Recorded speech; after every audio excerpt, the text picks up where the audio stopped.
السلام عليكم ورحمة الله وبركاته. الحمد لله نحمده ونستعينه ونستغفره ونؤمن به ونتوكل عليه ونعوذ بالله من شرور أنفسنا ومن سيئات أعمالنا. من يهد الله فلا مضل له ومن يضلله فلا هادي له. ونشهد أن لا إله إلا الله وحده لا شريك له. ونشهد أن سيدنا وحبيبنا وطبيبنا ومولانا محمدا عبده ورسوله. أما بعد فقد قال الله تعالى في كلامه المجيد وفرقانه الحميد. أعوذ بالله من الشيطان الرجيم. بسم الله الرحمن الرحيم. ولا تهنوا ولا تحزنوا وأنتم الأعلون إن كنتم مؤمنين. صدق الله العظيم. আমরা সবাই মহব্বতের সাথে বলি اللهم صل على محمد وعلى آل محمد كما صليت على إبراهيم وعلى آل إبراهيم إنك حميد مجيد. اللهم بارك على محمد وعلى آل محمد كما باركت على إبراهيم وعلى آل إبراهيم إنك حميد مجيد. বেতর কেন্দ্রীয় জামে মসজিদ ও আলম সন্ধান যুব সংঘের উদ্যোগে আয়োজিত আজকের সপ্তম বার্ষিকী ইসলামী মহাসম্মেলনের সম্মানিত সভাপতি সাহেব, যিনি বেতর কেন্দ্রীয় জামে মসজিদের সম্মানিত খতিব, ঈশ্বরগঞ্জের কৃতি সন্তান, বিশিষ্ট ইসলামী চিন্তাবিদ হযরত মাওলানা গুলাম রাব্বানী সাহেব, আজকের মাহফিলে উপস্থিত হবেন মুআজ্জাজ উলামায়ে কেরাম, মঞ্চের সামনে উপবিষ্ট সম্মানিত মুরব্বিয়ানে কেরাম এবং যুবক ভাইয়েরা, পর্দার অন্তরাল থেকে শ্রবণকারী শ্রদ্ধেয় মা ও বোনেরা, আমরা সবাই সর্বপ্রথম মহান আল্লাহ তাআলার শুকরিয়া আদায় করি, যিনি আমাদেরকে আজকে একটি দ্বীনি মজলিসে আসার এবং বসার তৌফিক দান করেছেন। এজন্য শুকরিয়া তার আমরা সকলেই বলি আলহামদুলিল্লাহ। আমি আজকে খুতবার মধ্যে পবিত্র কুরআন মাজিদের ৪র্থ পারার ৬ষ্ঠ পৃষ্ঠার সূরা আলে ইমরানের ১৩৯ নং আয়াত তিলাওয়াত করেছি। সেই আয়াতের আলোকেই আজকে কিঞ্চিত আলোচনা করার চেষ্টা করব। মা তৌফিক ইল্লা বিল্লাহ। আল্লাহ পাক রব্বুল আলামিন পবিত্র কুরআন শরীফের মধ্যে ইরশাদ করেন, ওয়ালা তাহিনু ওয়ালা তাহজানু ওয়া আনতুমুল আ'লাউনা ইন কুনতুম মুমিনিন। অর্থাৎ তোমরা নিরাশ হয়ো না, তোমরা দুঃখ করো না, যদি তোমরা মুমিন হয়ে থাকো তাহলে অবশ্যই তোমাদের বিজয় হবে। বলেন সুবহানাল্লাহ। আল্লাহ পাক রব্বুল আলামিন এই আয়াত কালাম উহুদের যুদ্ধের সময় নাজিল করেছিলেন।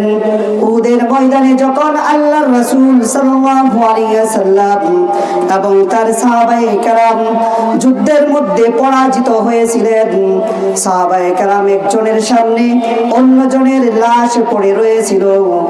যুদ্ধের ময়দানে যখন তারা যুদ্ধাহত হয়েছিল, যখন তারা আঘাতপ্রাপ্ত হয়েছিল, এমনকি আল্লাহর রাসূল সাল্লাল্লাহু আলাইহি ওয়াসাল্লাম উহুদের ময়দানে যখন তিনি তার দাঁত মোবারক শহীদ হয়েছিল, তার শরীর থেকে রক্ত ঝরছিল, এমন সময় এই সাহাবায়ে কেরামের ভগ্ন হৃদয়কে সজীব করার জন্য, তাদের হৃদয়কে চাঙ্গা করার জন্য আল্লাহ পাক রব্বুল আলামিন এই আয়াত কারা নাযিল করেছিলেন। বলেন সুবহানাল্লাহ। এই আয়াত কারা নাযিল করে ভগ্ন হৃদয় মুসলমানদেরকে, সাহাবায়ে কেরামকে বিষয়টা বুঝিয়ে দিয়েছিল যে হে ঈমানদারগণ, যদি তোমরা মুমিন হয়ে থাকো, যদি তোমরা ঈমানদার হয়ে থাকো, তাহলে দুঃখ করার বা মন খারাপ করার কোনো কিছু নেই। আল্লাহ পাক রব্বুল আলামিন তোমাদেরকে অবশ্যই বিজয় দান করবেন।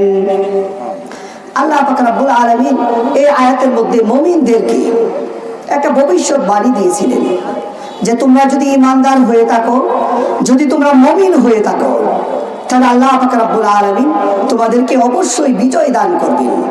এই আয়াত যদিও উহুদকে কেন্দ্র করে অবতীর্ণ হয়েছিল, নাজিল হয়েছিল, কিন্তু আল্লাহ পাক রব্বুল আলামিন এই আয়াতের মধ্যে একটা বিষয় জানিয়ে দিয়েছিলেন যে যখনই তোমরা বিপদের মধ্যে পড়বে, যখনই তোমরা শত্রুদের মোকাবেলায় পরাজিত হবে, পরাভূত হবে, তখন তোমাদের মন খারাপ করার, তোমাদের দুঃখ প্রকাশ করার কোনো কারণ নেই, কারণ আল্লাহ পাক রব্বুল আলামিন তোমাদেরকে অবশ্যই বিজয় দান করবেন। আর এই বিজয় আল্লাহ পাক রব্বুল আলামিন এই আয়াতের মধ্যে বলে দিয়েছেন যে মুমিনরা যদি অবিচল থাকে, যদি তারা আল্লাহর পথে যদি দৃঢ় থাকে এবং যদি তারা প্রকৃত ঈমানদার হয়ে থাকে, তাহলে শত্রু পক্ষের লোকবল, শত্রু পক্ষের অস্ত্র, শত্রুদের বিভিন্ন ধরনের প্রস্তুতি কোনো কিছুই কাজে আসবে না। এই সবগুলোকে উপেক্ষা করে আল্লাহ পাক রব্বুল আলামিন কোনো না কোনো ভাবে অবশ্যই বিজয় দান করবেন।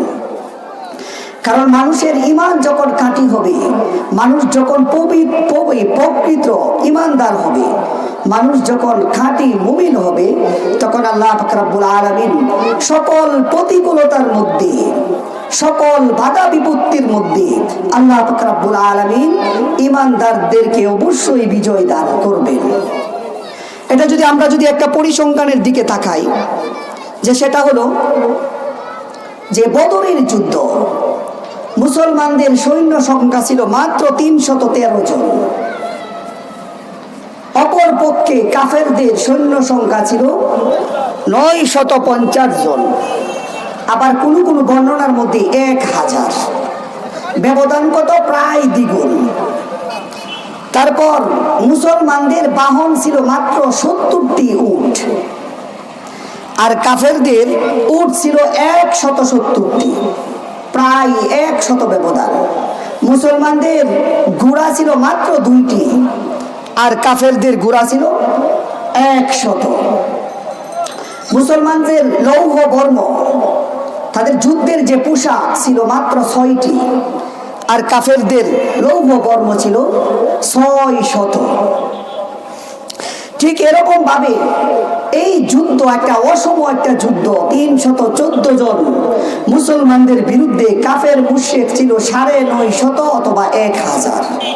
এরকম একটা অসম যুদ্ধের মধ্যে আল্লাহ পাক রব্বুল আলামিন মুসলমানদেরকে বিজয় দান করেছিলেন। বলে সুবহানাল্লাহ। কিরকম বিজয় দান করেছিলেন দেখেন। এই যুদ্ধের মধ্যে মুসলমানরা শাহাদাত বরণ করেছিল মাত্র ১৪ জন, অপর পক্ষে কাফেরদের ৭০ জন মৃত্যুবরণ করেছিল এবং ৭০ জন তারা বন্দী হয়েছিল। বলেন সুবহানাল্লাহ। এরকম একটা অসংখ্য যুদ্ধের মধ্যে আল্লাহ পাক রব্বুল আলামিন মুসলমানদেরকে বিজয় দান করেছিলেন। এর মূল কারণ কি? এর কারণ হলো এই যে আল্লাহ পাক রব্বুল আলামিন সংখ্যা দেখেন না, অস্ত্রের প্রস্তুতি দেখেন না, সৈন্যদের দাপট প্রশিক্ষণ এইগুলো দেখেন না। বান্দা যদি মুমিন হয়, বান্দা যদি কাটি ইমানদার হয়, আল্লাহ পাক রব্বুল আলামিন সেই মুসলমানদেরকে অবশ্যই বিজয় দান করেন। ঠিক এরকম ভাবে বান্দা যদি মুমিন হয়, বান্দা যদি আল্লাহর প্রতি অবিচল থাকে এবং নিজেরকে যদি আল্লাহর রাস্তায় উৎসর্গ করার জন্য বের হয়, তাহলে দেখা যায় একজন দুর্বল, একজন অপ্রশিক্ষণ, একজন সাধারণ, একজন অদক্ষ সৈনিককেও আল্লাহ পাক রব্বুল আলামিন একজন বীর বাহাদুরের বিরুদ্ধে, একজন পাহলওয়ানের বিরুদ্ধে, একজন দক্ষ সৈনিকের বিরুদ্ধে বিজয় দান করেন। বলেন সুবহানাল্লাহ। বদরের যুদ্ধের মধ্যে তুমুল যুদ্ধ শুরু হয়ে গেছে। আর এই তুমুল যুদ্ধের মধ্যে মাস বিন আমর একজন সাহাবী বলেন যে বনি মাখজুম গোত্রের মধ্যে থেকে আবু জাহেল যুদ্ধ করতেছে। আমি প্রতিজ্ঞা করলাম হয়তো আজকে আমি নিজে শাহাদাত বরণ করব, না হয় আবু জাহেলকে আমি আজকে হত্যা করব।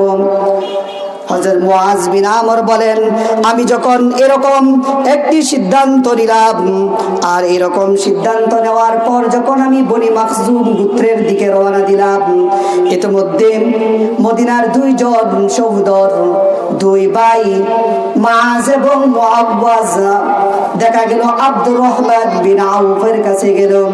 আব্দুর রহমান বিন আউফের কাছে গিয়ে জিজ্ঞেস করলো যে হে চাচা, আবু জাহেলকে তাকে কি একটু সন্ধান দিবেন, আমরা তাকে দেখতে চাই। বয়োবৃদ্ধ সাহাবী, মুরব্বী সাহাবী আব্দুর রহমান বিন আউফ তিনি বললেন যে কুরাইশদের নেতা আর কাফের মুশরিকদের নেতা আবু জাহেলকে জেনে, তার সন্ধান জেনে তোমরা কি করবে?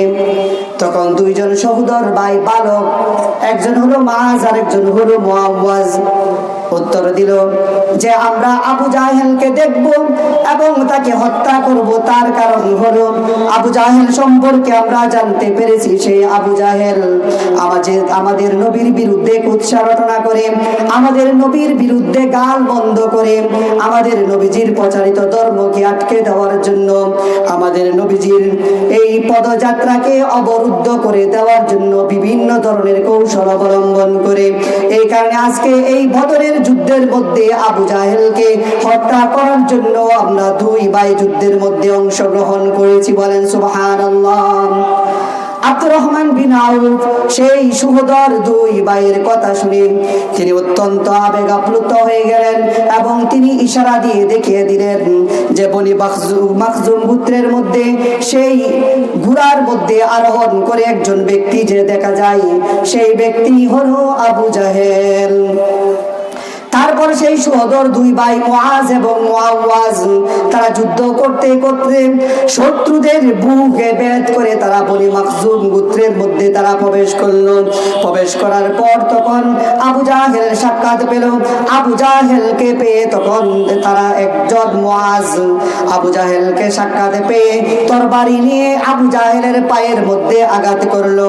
আবু জাহেলের পায়ের মধ্যে যখন আঘাত করলো, আঘাত করার সাথে সাথে আবু জাহেল সেই ঘোড়া থেকে মাটির মধ্যে লুটিয়ে পড়লো। বলেন সুবহানাল্লাহ। আবু জাহেল মাটির মধ্যে লুটিয়ে পড়লো। সেখানে লুটিয়ে পড়ার পর তখন সেই যন্ত্রণায় আবু জাহেল কাতরাচ্ছে। তার সেই অবস্থা দেখে আবু জাহেলের পুত্র ইকরামা সে তার বাবার কাছে আসলো। বাবার কাছে আসার পর যে সহোদর দুই ভাইয়ের মধ্যে মুআজ আক্রমণ করেছিল, সেই মুআজের উপর আক্রমণ করলো। আবু জাহেলের পুত্র ইকরামা এরকম ভাবে আক্রমণ করলো যে আক্রমণের কারণে দেখা গেল মুআজের শরীর থেকে একটি হাত বিচ্ছিন্ন হয়ে পড়লো। বলেন সুবহানাল্লাহ। কিন্তু তার হাতটা এরকম ভাবে কেটে গিয়েছে যে মাটির মধ্যে এখনো পড়তেছে না, সামান্য একটু অংশ আটকে রয়েছে তার শরীরের মধ্যে। আর মুআজ এই অবস্থায়, তারা দুই ভাই মুআজ মুআওয়াজ তারা যুদ্ধ করতেছে, বদরের যুদ্ধের মধ্যে তারা বীরত্ব প্রকাশ করতেছে। কিন্তু মুআজ যখন তাকালো, তার এক হাতের মধ্যে যখন দেখলো বাহুটা কিছুটা লটকে রয়েছে, মুয়াজ ভাবতে লাগলো যে আমার এই অসম্পূর্ণ কর্তৃত হাতটার কারণে আমি ঠিক মতো যুদ্ধ করতে পারতেছি না, আমি বীরত্ব প্রকাশ করতে পারতেছি না, আমি কাফের মুশরিকদের বিরুদ্ধে আমি লড়াই করতে পারতেছি না। এই কথা চিন্তা করে মুয়াজ তার একটা হাতকে পায়ের নিচে রেখে তারপর হাতটাকে সম্পূর্ণটা আলাদা করে ফেললো। বলেন সুবহানাল্লাহ। তারপরে তারা দুই ভাই এরকম ভাবে বীর বিক্রমে যুদ্ধ করতেছে, আর আবু জাহেল এরকম অবস্থায় যুদ্ধের ময়দানে পড়ে রয়েছে। সবাই ভাবতেছে, মুয়াজ এবং মুয়াজ ভেবেছে যে আবু জাহেল এখানে নিহত হয়ে গেছে। এইরকম ভাবে যখন বদরের যুদ্ধ শেষ পর্যায়ে চলে গেল, আল্লাহ রাসূল সাল্লাল্লাহু আলাইহি ওয়াসাল্লামের কাছে তার সাহাবায়ে কেরাম একত্রিত হলেন। একত্রিত হওয়ার পর আল্লাহ রাসূল সাল্লাল্লাহু আলাইহি সাল্লাম সাহাবায়ে কেরামকে উদ্দেশ্য করে বলল যে, হে আমার প্রিয় সাহাবায়ে কেরাম, যুদ্ধ তো শেষ হয়ে গেছে, আমার সাহাবায়ে কেরাম কার কি অবস্থায় আছে? তারপর তিনি জানতে চাইলেন যে যুদ্ধের ময়দানে আবু জাহেলের অবস্থা কি হয়েছে, এই সংবাদটা কেউ আমাকে নিয়ে আসো। বলেন সুবহানাল্লাহ। তারপর দেখা গেল আল্লাহ রাসূল সাল্লাল্লাহু আলাইহি সাল্লামের একজন সাহাবী আব্দুল্লাহ ইবনে মাসউদ আবু জাহেলের সংবাদ আনার জন্য যখন বদরের প্রান্তরের মধ্যে তিনি গেলেন, বদরের প্রান্তের মধ্যে গিয়ে দেখলেন যে আবু জাহেল সেই বদরের প্রান্তরে বদরের মাঠের মধ্যে পড়ে রয়েছে এবং যন্ত্রণায় ছটফট করতেছে, তার প্রাণটা কিছুটা বাকি রয়েছে। এই মুহূর্তে আব্দুল্লাহ ইবনে মাসউদ আবু জাহেলের কাছে গেল এবং তার বুকের মধ্যে চড়ে বসলো। চড়ে বসার পর তার তুতনির মধ্যে ধরলো। তুতনির মধ্যে ধরার পর বলল যে, আবু জাহেল, যে আল্লাহর রাসূলের বিরোধিতা করার কারণে, ইসলাম ধর্মের বিরোধিতা করার কারণে, তাওহীদের বাণীকে গ্রহণ না করার কারণে আজকে আল্লাহ পাক রব্বুল আলামিন তোমাকে বদরের প্রান্তের মধ্যে লাঞ্ছিত করেছেন। বলেন সুবহানাল্লাহ। তখন আবু জাহেল এই আব্দুল্লাহ ইবনে মাসউদের সেই কথা শুনে গর্ব সহকারে দম্ভ করে বলতে লাগলো যে, আব্দুল্লাহ ইবনে মাসউদ, এখানে লাঞ্ছিত হওয়ার বা অপমানিত হওয়ার কি আছে? আমার সপুত্রের একজন লোক আমাকে হত্যা করেছে, আমাকে আহত করেছে, এটা আমি লাঞ্ছিত হব কেন, অপমানিত হব কেন? আর তবে আক্ষেপের একটা বিষয় হলো যে কোন সর্দার, কোন নেতার হাতে আমি আহত হই নাই, আমি আহত হয়েছি একজন চাষার হাতে, দুইটি বালকের হাতে। যদি আজকে নেতৃস্থানীয় কোনো ব্যক্তির হাতে যদি আমি আহত হতাম, তাহলে মনটাকে আমি বুঝাতে পারতাম যে একজন বীরের হাতে আমি আজকে আহত হয়েছি, কিন্তু আমার আক্ষেপ একজন চাষার হাতে আমি আজকে আহত হয়েছি। বলেন নাউজুবিল্লাহ। আব্দুল্লাহ ইবনে মাসউদ তার এই কথা শুনে, তার এই দম্পতি দেখে সে যেরকম অহংকার করতেছে এবং মদিনার লোকদেরকে সে কি বলতেছে, চাষা, কৃষক, এরকম যে অবজ্ঞা করার কারণে তখন আব্দুল্লাহ ইবনে মাসউদ কিছুটা কষ্ট পেলেন, তিনি রাগান্বিত হয়ে গেলেন। তারপর আবু জাহেলের মাথাটাকে তার শরীর থেকে তরবারি দিয়ে কেটে একেবারে আলাদা করে দিলেন। বলে সুবহানাল্লাহ। আল্লাহ রাসূল সাল্লাল্লাহু আলাইহি সাল্লামের কাছে এই তো করে সংবাদ দিয়ে গেলেন। আর যাওয়ার পূর্বে আব্দুল্লাহ ইবনে মাসউদ যখন তার গলাটা তার শরীর থেকে আলাদা করবেন, এই মুহূর্তে আবু জাহেল দম্ভক্তি করে, এই মুহূর্তে আবু জাহেল গর্ব করে বলেছিল যে, হে আব্দুল্লাহ ইবনে মাসউদ, তুমি আমার গলাটা কাটবে ঠিক আছে, তবে আমার গলাটাকে তুমি একটু লম্বা করে কাটবে, যাকে মানুষ দেখে বুঝতে পারে যে কুরাইশের নেতা, কুরাইশের নেতা, মক্কার নেতা আবু জাহেলের মাথা এটা। বলেন নাউজুবিল্লাহ। মৃত্যুর আগ মুহূর্তে আবু জাহেল কি এই গর্বের কারণে, তার দম্ভক্তির কারণে, অহংকারের কারণে কি ইসলাম ধর্মকে গ্রহণ করে নাই। তারা বুঝেছিল যে নবী মুহাম্মদ সাল্লাল্লাহু আলাইহি সাল্লামের ধর্ম একটা সত্য ধর্ম, তাওহীদের বাণী, এই কুরআনের বাণী, একত্ববাদের দাওয়াত সবাই বুঝেছিল, কিন্তু তারা ইসলাম ধর্ম গ্রহণ করে নাই। কি কারণে? তারা যে দল করত, তাদের যে একটা গোষ্ঠী ছিল, এই গোষ্ঠী থেকে, দল থেকে বিচ্ছিন্ন হয়ে যাবে, এই বিচ্ছিন্ন হয়ে যাওয়ার ভয়ে তারা কি করে নাই, তাদের নেতৃত্বের লোভে, তাদের ক্ষমতার লোভে তারা ইসলাম ধর্ম গ্রহণ করে নাই। এই যে দেখেন বদরের যুদ্ধের মধ্যে আবু জাহেল, যে আবু জাহেলের নাম শুনে মানুষ ভয়ে থরথর করে কাঁপত, আবু জাহেলের কথা শুনে বিভিন্ন দেশের লোকজন ভয়ে কাঁপতো, তার সামনে দিয়ে কেউ হাঁটতো না, তার সামনে কেউ জুড়ে কথা বলতো না, তার সামনে কেউ চেয়ারে তার সামনে কেউ বসতো না। সেই আবু জাহেলকে বদরের প্রান্তের মধ্যে লাঞ্ছিত করেছিল কাদের মাধ্যমে? আল্লাহ রাসূল সাল্লাল্লাহু আলাইহি সাল্লামের বালক দুইজন বালক সাহাবীদের দ্বারা, যারা বদরের যুদ্ধের মধ্যে অনেক পরীক্ষা দিয়ে তাদেরকে অংশগ্রহণ করতে হয়েছিল। কারণ কি? তাদের বয়স কম ছিল। এর কারণ কি? এর কারণ হলো এই বদরের যুদ্ধের মধ্যে আল্লাহ রাসূল সাল্লাল্লাহু আলাইহি সাল্লামের যে সাহাবায়ে কেরাম ছিল, তাদের মধ্যে যে খাঁটি ঈমান ছিল, আল্লাহর প্রতি অগাধ বিশ্বাস ছিল, নবী করিম সাল্লাল্লাহু আলাইহি সাল্লামের যে আদর্শ, নবী করিম সাল্লাল্লাহু আলাইহি সাল্লামের প্রমাণ, নবী করিম সাল্লাল্লাহু আলাইহি সাল্লামের যে নির্দেশনা দিয়েছিল, এইগুলো পুঙ্খানুপুঙ্খে পালন করার কারণে এই মাত্র 313 জনকে কি করেছিল? এই বদরের যুদ্ধের মধ্যে আল্লাহ তাআলা বিজয় দান করেছিলেন। ঠিক এরকম ভাবে বান্দা যদি মুমিন হয়, বান্দা যদি আল্লাহর রাস্তার মধ্যে অবিচল থাকে, আর বান্দা যদি আল্লাহর প্রতি দৃঢ় বিশ্বাস রাখে, তাহলে দেখা যায় একজন ব্যক্তির মধ্যে আল্লাহ পাক রব্বুল আলামিন অনেকের শক্তি দিয়ে দেন, আর অনেকের শক্তি দিয়ে দেন। এরকম শক্তি যুদ্ধের ময়দানের মধ্যে আল্লাহর রাস্তায় চলার কারণে, দ্বীনের পথে অবিচল থাকার কারণে আল্লাহ পাক রব্বুল আলামিন এরকম শক্তি দিয়ে দেন, এরকম ক্ষমতা দিয়ে দেন, তার মধ্যে এরকম শক্তি সাহস দিয়ে দেন যা মানুষ কখনো কল্পনাও করতে পারে না। বলেন সুবহানাল্লাহ। আল্লাহর রাসূল সাল্লাল্লাহু আলাইহি সাল্লাম একটি যুদ্ধ করেছিলেন, সেই যুদ্ধের নাম হলো খাইবার যুদ্ধ, যা 7ম হিজরিতে অনুষ্ঠিত হয়েছিল। 7ম হিজরিতে খাইবারের মধ্যে আল্লাহর রাসূল সাল্লাল্লাহু আলাইহি সাল্লাম ইহুদিদের বিরুদ্ধে তিনি সংগ্রাম করেছিলেন, ইহুদিদের বিরুদ্ধে তিনি আন্দোলন করেছিলেন। সেই খাইবারের যুদ্ধের মধ্যে দেখা গেল মুসলমানদের সৈন্য সংখ্যা ছিল মাত্র 1400। বলেন সুবহানাল্লাহ। কোন বর্ণনার মধ্যে আছে যে খাইবারের যুদ্ধের মধ্যে আল্লাহ রাসূল সাল্লাল্লাহু আলাইহি সাল্লামের সৈন্য সংখ্যা ছিল 1400 অথবা 1800, আর কাফেরদের, কুরাইশদের, মুশরিকদের সৈন্য সংখ্যা ছিল 10,000। কোথায় 1400 আর কোথায় কি 10,000?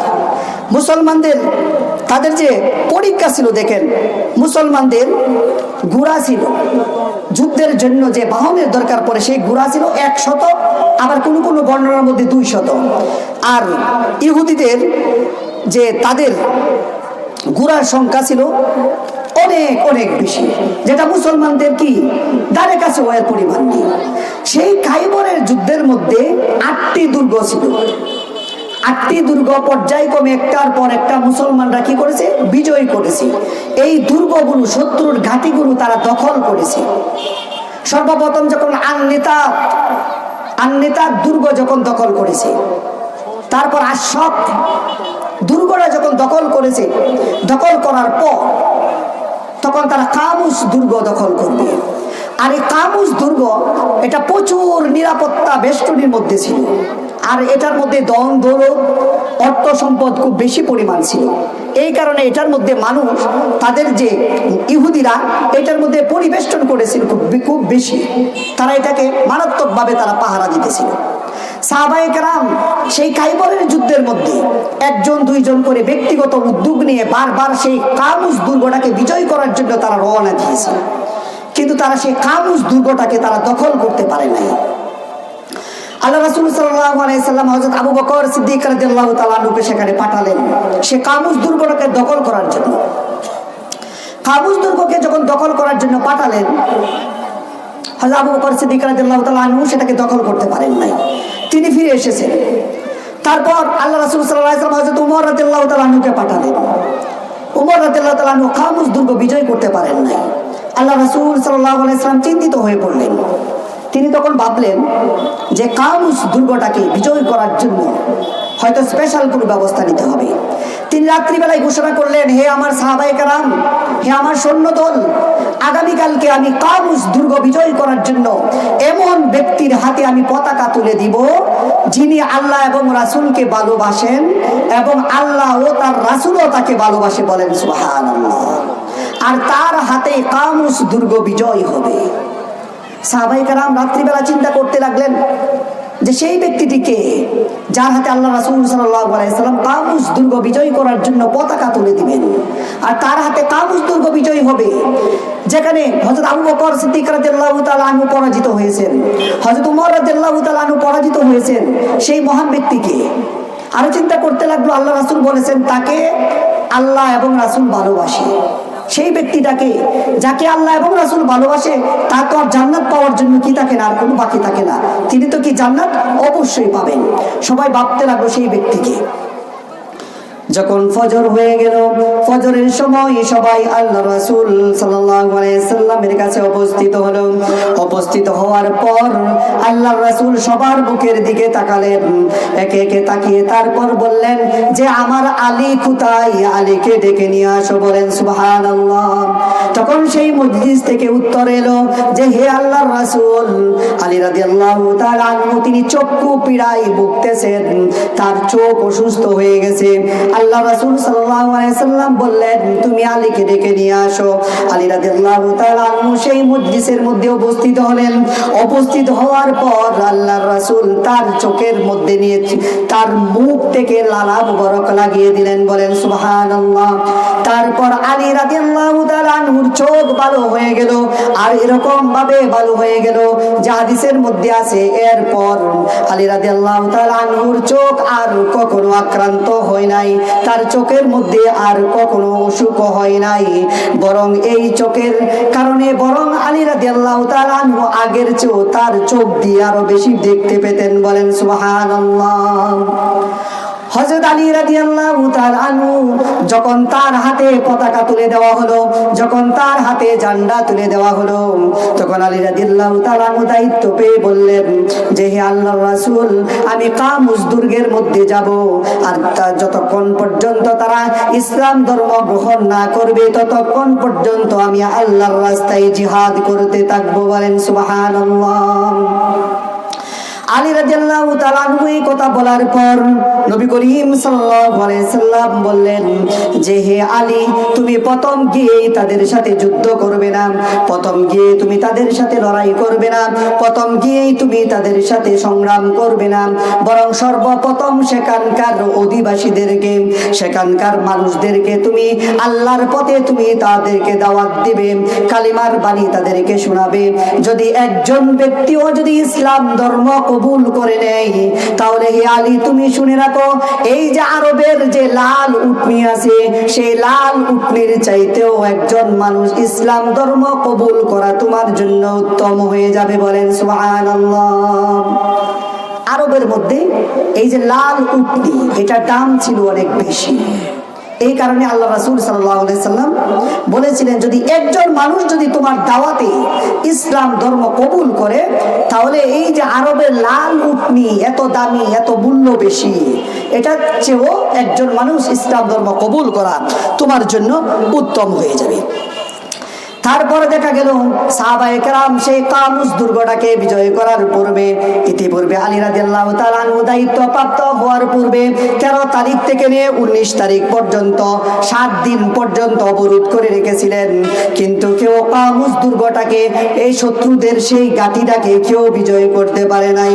কিন্তু আলী রাদিয়াল্লাহু তাআলা আনহুকে যখন তার হাতের মধ্যে ঝান্ডা দিয়ে সেখানে পাঠানো হলো, আলী রাদিয়াল্লাহু তাআলা আনহু সেখানে গেলেন, দাওয়াত দিলেন, কোনো কাজ হলো না। তারপর তাদের সাথে যুদ্ধ করতে লাগলেন। যুদ্ধের এক পর্যায়ে দেখা গেল হযরত আলী রাদিয়াল্লাহু তাআলা আনহুর হাতের মধ্যে যে ঢাল ছিল, যেটা দিয়ে তিনি শত্রুদের আক্রমণকে প্রতিহত করতেন, সেই ঢালটা একজন শত্রুর ধাক্কা লেগে তার হাত থেকে পড়ে গেল। যখন হাত থেকে পড়ে গেল, তখন আলী রাদিয়াল্লাহু তাআলা আনহু তিনি ভাবতে লাগলেন এখন আমি কিসের দ্বারা শত্রুদের আঘাত প্রতিহত করব।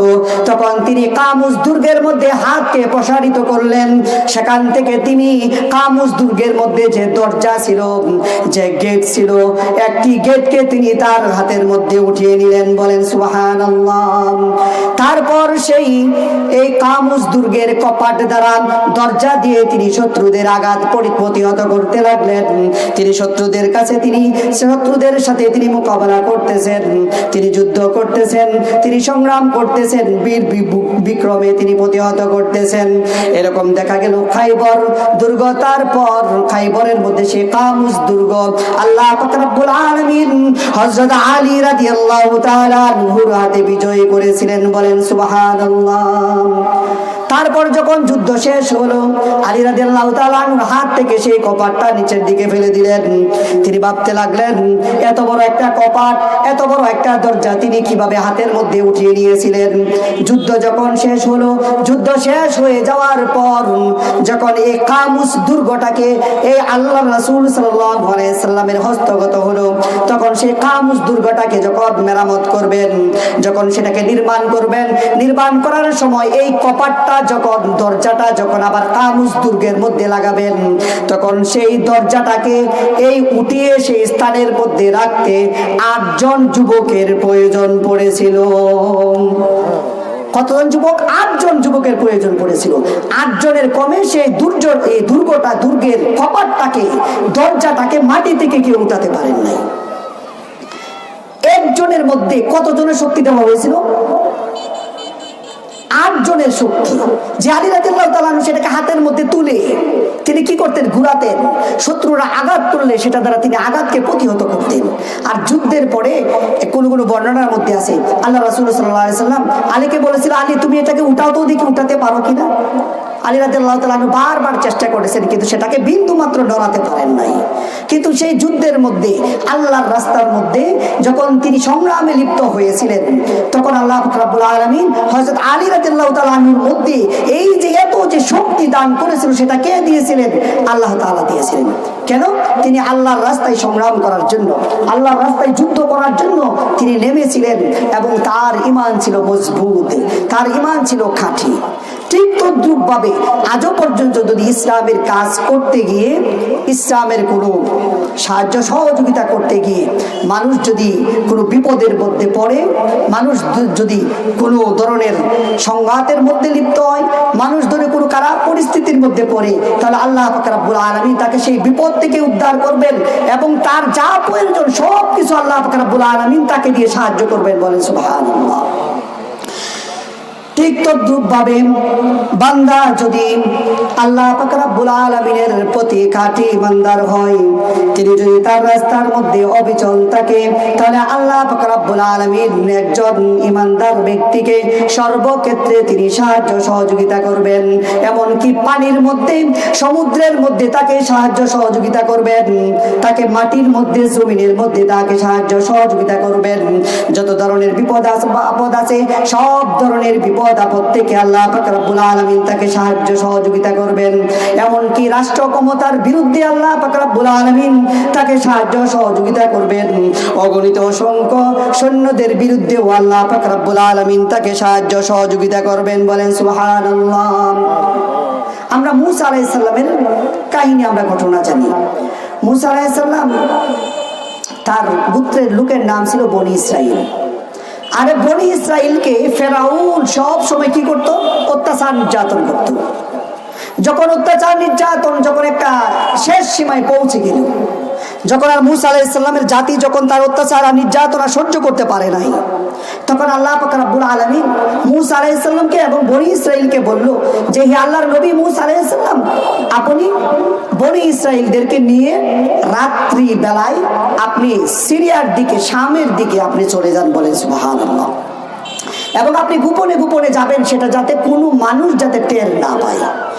আল্লাহ পাক রব্বুল আলামিন পবিত্র কুরআন শরীফের মধ্যে বলেন, ওয়া আওহাইনা ইলা মূসা আন আসরি বিইবাদি লাইলান ইন্নাকুম মুত্তাবাউন। হে আল্লাহর নবী মুসা, আপনি বনি ইসরাইলদেরকে নিয়ে রাত্রি বেলায় আপনি সিরিয়ার দিকে যাবেন, ভ্রমণ করবেন। আর এটাও আপনি মনে রাখবেন, আপনি যখন ভ্রমণ করবেন তখন আপনার পিছনে ফেরাউন বাহিনী তারাও যাবে, তারাও আপনার পিছনে তারা হামলা করার জন্য ছুটতে থাকবে, তারা আপনার পশ্চাৎ দমন করবে। বলেন সুবহানাল্লাহ। আল্লাহর নবী মুসা আলাইহিস সালাম রাত্রি বেলায় তার বনি ইসরাইল লোকদেরকে নিয়ে, তার সাথী বর্গকে নিয়ে, সবাইকে নিয়ে সেই ফেরাউনের অত্যাচার সহ্য করতে না পেরে তিনি রাত্রি বেলায় রওনা দিলেন। আর মুসা আলাইহিস সালামের সাথে বনি ইসরাইল ছিল 6 লক্ষ। কত? 6 লক্ষ। আবার কোন কোন বর্ণনার মধ্যে আছে 6,20,000। কত বড় একটা বাহিনী! 6,20,000। চিন্তা করেন, আমাদের সুলাকিয়া মাঠে এটার নাম রেখেছে অনেক ঐতিহাসিকদের, বলে কি 1.25 লাখ। 1.25 লাখ থেকে বলে কি সুলাকিয়া। এটার মধ্যে যদি 100 লক্ষ মানুষ হয়, আর 6 লক্ষ মানুষ হইতে গেলে কি আরো 5টা মাঠের দরকার। 6 লক্ষ সেই বনি ইসরাইলদেরকে নিয়ে মুসা আলাইহিস সালাম রাত্রি বেলায় রওনা দিলেন। এর মধ্যে 20 বছরের কোনো লোক ছিল না, তারা হলো গণার বাহিরে। 20 বছরের লোক এবং 60 বছরের উপরে যারা ছিল তারা হলো গণার বাহিরে, তারা তো সাথে আছে। শুধু সৈন্য সংখ্যা সামর্থ্যবান শক্তিশালী লোক ছিল 6 লক্ষ অথবা কি 6,20,000। আর 20 বছরের কম যারা তাদেরকে গণনা করা হয় নাই, 60 বছরের উপরে যারা তাদেরকে কি গণনা করা হয় নাই। মুসা আলাইহিস সালাম তাদেরকে নিয়ে রাত্রি বেলায় রওনা দিলেন। রাত্রিবেলায় যখন রওনা দিলেন তখন কি ফেরাউন তো সেটা জানলো। ফাসরি বিইবাদি লাইলান ইন্নাকুম মুত্তাবাউন ওয়াতরুকিল বাহরা রাহওয়া ইন্নাহুম জুনদুম মুগরাকুন। অপর আয়াতের মধ্যে বলা হয়েছে যে আল্লাহ নবী মুসা আপনি তাদেরকে নিয়ে রাত্রিবেলায় কি করবেন? রওনা করবেন। ওয়াতরুকিল বাহরা রাহওয়া, আর সমুদ্রের কাছে আপনি তাদেরকে রেখে দিবেন। ইন্নাহুম জুনদুম মুগরাকুন, আর যে অপর যে সৈন্য বাহিনীটা থাকবে, ফেরাউনের যে বাহিনীটা থাকবে, তাদেরকে ডুবিয়ে মারা হবে। বলেন সুবহানাল্লাহ। মুসা আলাইহিস সালাম রাত্রিবেলা রওনা দিলেন। যখন রওনা দিলেন, ফেরাউন যখন এই সংবাদ পেল, আর মুসা আলাইহিস সালামের সাথে ছিল আরেকজন নবী, ছিল হারুন আলাইহিস সালাম। মুসা আলাইহিস সালামের সাথে ছিল কে? হারুন আলাইহিস সালাম। আরেকজন আলেম ছিলেন ইউশা ইবনে নূন। 6 লক্ষ অথবা কি 6,20,000 সৈন্য নিয়ে তিনি সিরিয়ার দিকে রওনা দিলেন। রাত্রিবেলায় যখন ফেরাউন যখন এই সংবাদ পেল যে মুসা আলাইহিস সালাম তার গোত্রের লোকদেরকে নিয়ে রাত্রিবেলায় চুপি চুপি রওনা দিয়ে দিয়েছে, তখন ফেরাউন আরো কি হয়ে গেল? রাগান্বিত হয়ে গেল। আর এইরকম রাগান্বিত হলো যে রাগান্বিত হওয়ার পর বলল যে মুসা আলাইহিস সালাম, যে মুসা এবং বনি ইসরাইলের লোক যারা আছে তাদেরকে তাড়াতাড়ি গ্রেফতার করুন। তখন এই ফেরাউন হামানকে যখন এই নির্দেশ দিল, নির্দেশ দেওয়ার পর তারা 16 লক্ষ, কয় লক্ষ? 16 লক্ষ সৈন্য নিয়ে, কোন কোন বর্ণনার মধ্যে আছে যে কি 17 লক্ষ, যাই হোক 16 লক্ষ সৈন্য নিয়ে রওনা দিল। আর তার সাথে ছিল কত? 17 লক্ষ ঘোড়া ছিল। 17 লক্ষ ঘোড়া। 1 লক্ষ ঘোড়া ছিল, যে ঘোড়াগুলো ছিল অনেক কি দামি এবং কি উন্নত মানের। এইগুলো নিয়ে যখন রওনা দিল, রওনা দেওয়ার পর সকাল হওয়ার আগে আগে মুসা আলাইহিস সালাম এবং তার সাথে যে বনি ইসরাইল ছিল তাদের কাছাকাছি স্থানের মধ্যে পৌঁছে গেল। যখন আল্লাহর নবী মুসা আলাইহিস সালাম তাদেরকে নিয়ে যখন সেই সমুদ্রের কাছাকাছি চলে গেলেন, চলে যাওয়ার পর তখন পিছনে তাকিয়ে দেখতে পেলেন যে ফেরাউন এবং তার বাহিনী তাদের কাছাকাছি চলে এসেছে। তখন মুসা আলাইহিস সালামের সাথে যে বনি ইসরাইল ছিল তারা বারবার বলতে লাগলো যে হে মুসা, তারা তো আমাদেরকে গ্রেফতার করে ফেলবে, তারা তো কাছাকাছি চলে এসেছে।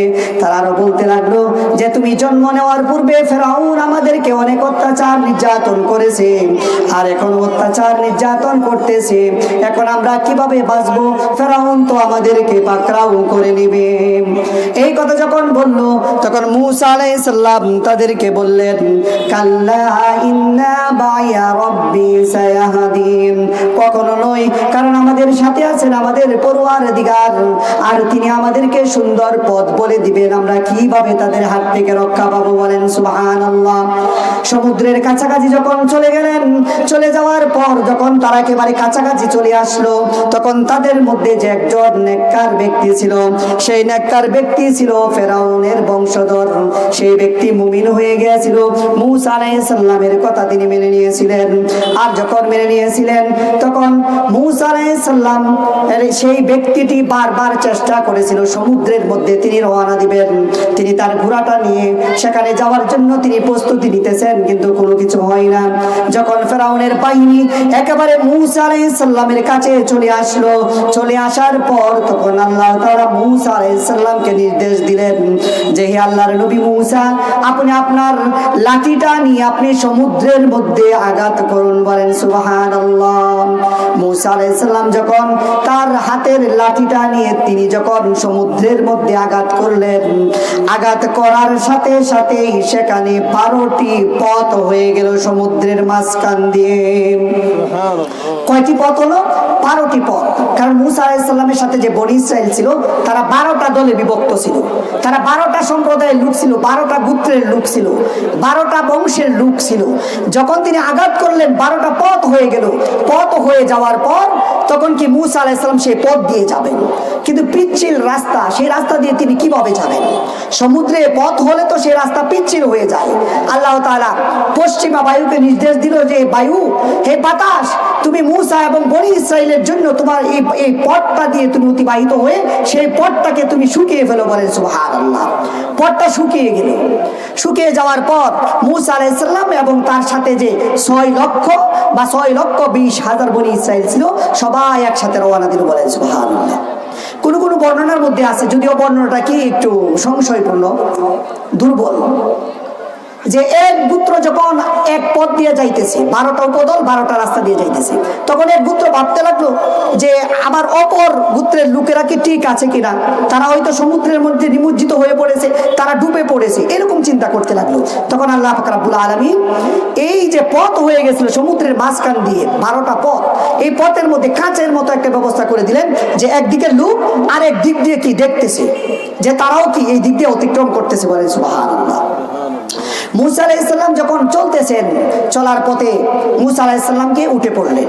যখন উঠে পড়লেন, তখন তার গোত্রের লোকেরা বলতে লাগলো যে, হে আল্লাহর নবী মূসা, আপনি রাস্তাটাকে বন্ধ করে দেন, তারা তো আবার চলে আসতেছে। মূসা আলাইহিস সালাম বললেন, রাখো। আল্লাহ তাআলা নিষেধ করলেন, রাখো, তাদেরকে আসতে দাও। ফেরাউনের বাহিনী 16 লক্ষ লোক আর 17 লক্ষ ঘোড়া, সব গিয়ে একটার পর একটা গিয়ে যখন সমুদ্রের মধ্যে নামলো, অপর সাইড দিয়ে যখন উঠবে, এই মুহূর্তে আল্লাহ তাআলা মূসা আলাইহিস সালামকে নির্দেশ দিলেন যে, হে মূসা, যে তুমি তোমার লাঠি দিয়ে আবার আঘাত করো। যখন লাঠি দ্বারা আঘাত করা হলো, আঘাত করার সাথে সাথে যে 12টি পথ হয়ে পড়েছিল, সবগুলো পথ আবার আগের মতো হয়ে গেল, সবগুলো পানি দিয়ে ভরপুর হয়ে গেল। এবং ফেরাউন এবং তার সাথে যে 16 লক্ষ সৈন্য এবং যে 17 লক্ষ ঘোড়া ছিল, সবগুলো পানির মধ্যে কি হয়ে গেল? নিমজ্জিত হয়ে গেল। বলেন সুবহানাল্লাহ। আল্লাহ পাক রব্বুল আলামিন পবিত্র কোরআন শরীফের মধ্যে বলে দিয়েছেন, ওয়ানজাইনা মূসা ওয়া মান মাহু আজমাইন, যে আমি মূসা এবং তার সাথীদেরকে মুক্তি দিলাম। সুম্মা আগরাকনাল আখারিন, এবং অপর যে সম্প্রদায় ছিল, অপর যে দলটা ছিল, অর্থাৎ ফেরাউনের বাহিনী ছিল, তাদের সকলকে পানির মধ্যে আমি ডুবিয়ে দিলাম, সকলকে আমি পানির মধ্যে নিমজ্জিত করে দিলাম। বলেন সুবহানাল্লাহ। এর কারণ কি? আল্লাহ নবী মূসা আলাইহিস সালামকে আল্লাহ তাআলা কি করেছিলেন?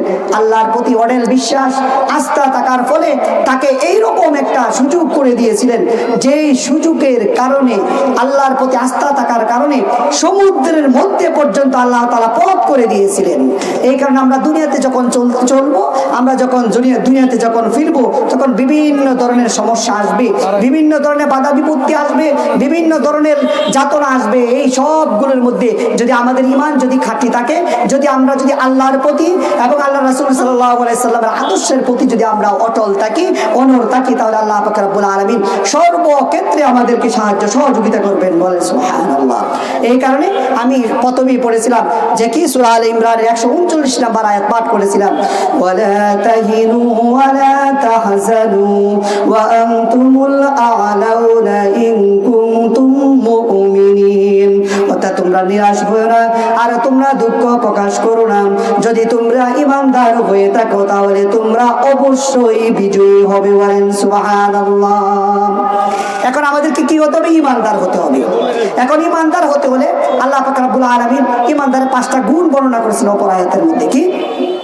إنما المؤمنون الذين إذا ذكر الله وجلت قلوبهم। এক নাম্বার গুণ হলো ঈমানদার হলো ওই ব্যক্তি ইদা যুকিরাল্লাহু ওয়াজিলাত কুলুবুহুম, যখন তার সামনে আল্লাহর আয়াত পাঠ করা হয় তখন তার অন্তর বিগলিত হয়ে যায়, তার অন্তর নরম হয়ে যায়। বলেন সুবহানাল্লাহ। ওয়া ইযা তুলিয়াত আলাইহিম আয়াতুহু যাদাতুহুম ঈমানা, আর যখন তার সামনে আল্লাহর আয়াত পাঠ করা হয়, আল্লাহর নিদর্শনাবলী বর্ণনা করা হয়, তখন তার ঈমান বেড়ে যায়। বলেন সুবহানাল্লাহ। মুমিনের 3 নাম্বার গুণ হলো ওয়া আলা রাব্বিহিম ইয়াতাওয়াক্কালুন। মুমিনের 3 নাম্বার গুণ হলো তার সকল কাজের ক্ষেত্রে সর্বক্ষেত্রে একমাত্র আল্লাহ পাক রব্বুল আলামিনের উপর ভরসা করতে হবে। প্রত্যেকটা কাজের মধ্যে কার উপর ভরসা করতে হবে? আল্লাহ পাক রব্বুল আলামিনের উপর ভরসা করতে হবে। এর 3 নাম্বার গুণ। 4 নাম্বার গুণ হলো আল্লাযীনা ইউকিমুনাস সালাতা ওয়া মিম্মা রাযাকনাহুম ইউনফিকুন। 4 নাম্বার গুণ হলো যে আল্লাহর যে সালাত আছে, যে নামাজ আছে, সেই নামাজগুলোকে কায়েম করতে হবে, যথাযথভাবে নামাজ পড়তে হবে। বলেন সুবহানাল্লাহ। ওয়া মিম্মা রাযাকনাহুম ইউনফিকুন। এবং আল্লাহ পাক রব্বুল আলামিন একজন বান্দাকে, একজন ব্যক্তিকে যে ধন সম্পদ দিয়েছেন, এগুলো আল্লাহর রাস্তায় ব্যয় করতে হবে। উলাইকা হুমুল মুমিনুনা হাক্কান। আর যারা এই 5টি গুণ যাদের মধ্যে অর্জন হবে, যারা এই 5টি গুণের অধিকারী হবে, যারা এই 5টি বৈশিষ্ট্যের অধিকারী হবে, তারাই হলো প্রকৃত ঈমানদার, তারাই হলো মুমিন। বলেন সুবহানাল্লাহ। এই কারণে দুনিয়া সব সমস্যার মূল হলো কি?